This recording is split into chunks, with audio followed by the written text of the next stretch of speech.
c'est un combat. C'est-à-dire quand on a côtoyé la maladie, comme beaucoup d'adhérents de notre association, on comprend la grande difficulté, bien sûr, des malades et de leurs familles.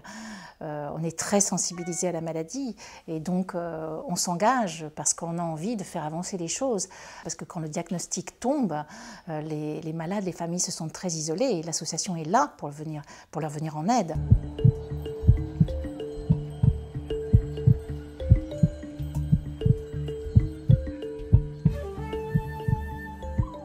Nous avons tout de suite décidé de nous inscrire dans ce mouvement des associations acteurs de la recherche. Nous avons souhaité vraiment nous impliquer dans l'élaboration de ce projet.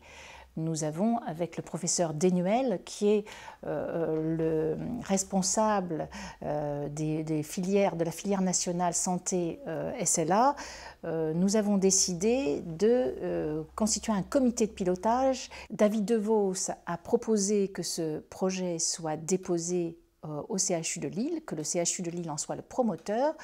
Tout le comité de pilotage a accepté cette idée et c'est ainsi que ce projet a été déposé à Lille.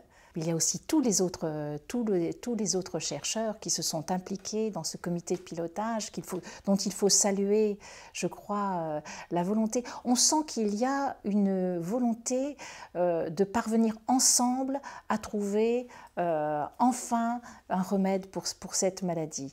On sent qu'il y a vraiment un désir de travailler ensemble.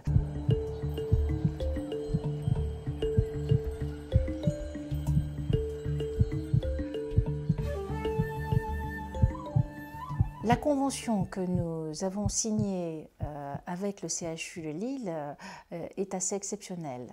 Nous l'avons proposée avec l'appui d'un avocat spécialisé dans les biobanques et nous sommes copropriétaires avec le CHU des bases de données et des résultats de l'étude. Nous allons demeurer partenaires, c'est-à-dire nous participerons au comité de suivi de l'étude qui se réunira sous la présidence de David Devos et nous participerons aussi au comité scientifique qui sera présidé par le professeur Coratier qui décidera de l'octroi des biobanques lorsqu'un projet de recherche sera proposé par une équipe européenne ou internationale.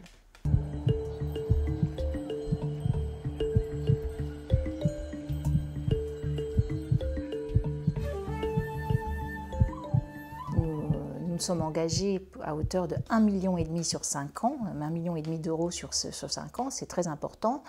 Nous avons pour l'instant dans nos réserves 700 000 euros que nous pourrons donc octroyer à ce projet.